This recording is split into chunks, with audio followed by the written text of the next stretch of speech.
miške esame. Tai, kad Lietuvoje trečdalis miškų priklauso privatiems savininkams, sužinome tik iš statistikos. Konkrečioje asmeninėje žmogaus patirtyje skirtumas tarp privataus ir valstybinio miško neegzistuoja. Miškų įstatymo nuostatos, kad fiziniai asmenys turi teisę laisvai lankytis miškuose, asmenys gali rinkti vaisius, vaistažolės, vaistinę žaliavą ir taip toliau, yra panaikinę bet kokią potencialią, bet nebūtinai realią galimybę užsitverti mišką, valstybinį ar privatų.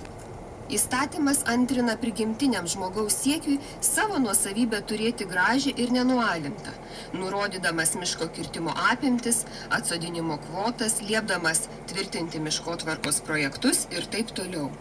Iš dalies tokių reikalavimų poreikį lemia ir tai, kad 2 trečdaliuose miškų ūkininkauja ir tokio vidinio instinkto stokojančios valstybinės įmonės, urėdijos, kurios siekia pelno, kaip ir privačios, tačiau skirtingai nuo jų permeta visuomeniai nuostolius.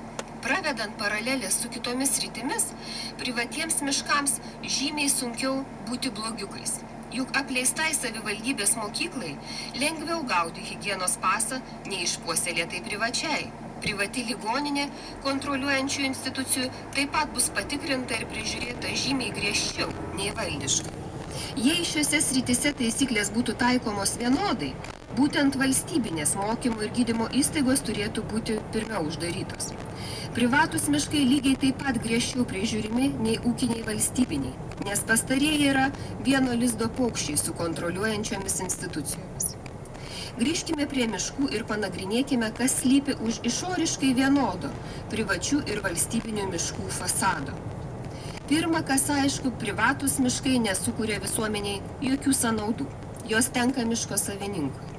Valstybinių miškų sistemą valdančios net 42 urėdijos negali pasigirti dideliu savo veiklos viešinimu ir skaidrumu, laikosi tik formalių reikalavimų. Valstybės kontrolė dar tik atlieka miškų ūkio auditą, jo rezultatai bus paskelbti pirmąjį šių metų ketvirtį. Labai tikimės, kad išvadose bus sulygintas privačios ir valstybinės veiklos efektyvumas. Pavyzdžiui, ar mažoje šalyje pasiteisina turėti daug smulkių urėdijų ir kokias tai sukuria sąnaudas. Kiek buhalterių veda apskaitą valstybinėse urėdijose, o kiek privačiose įmonėse, turinčiose analogišką apyvartą. Arba kiek viešųjų ryšių specialistų įdarbinusios ar pagal kontraktus nupirkusios urėdijos, nors joms kaip ir nėra jokio poreikio reklamuoti savo veiklą. Arba technikos kiekis, lyginant su kirtimo apimtimis, o gal ir lengvuosius automobilius neprošal suskaičiuoti. Žymiai sunkiau miško versle nustatomi stambesnės apimties pažeidimai.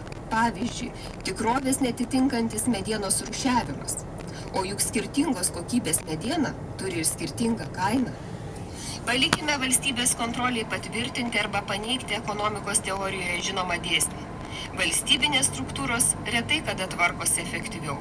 O kolikas įspūdį apie urėdijų darbą galime susidaryti iš kitos valstybės kontrolės audito ataskaitos apie valstybės įmonės.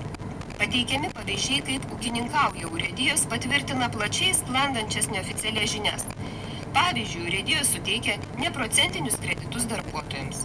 Veiklos efektyvumo rodikliai nepatenkinami ir blogi, o geri tik tiek, kad urėdijos nesulindusios į skolas. Pasiekimas tai vienok menkas, žinant urėdijų veiklos pobūdį.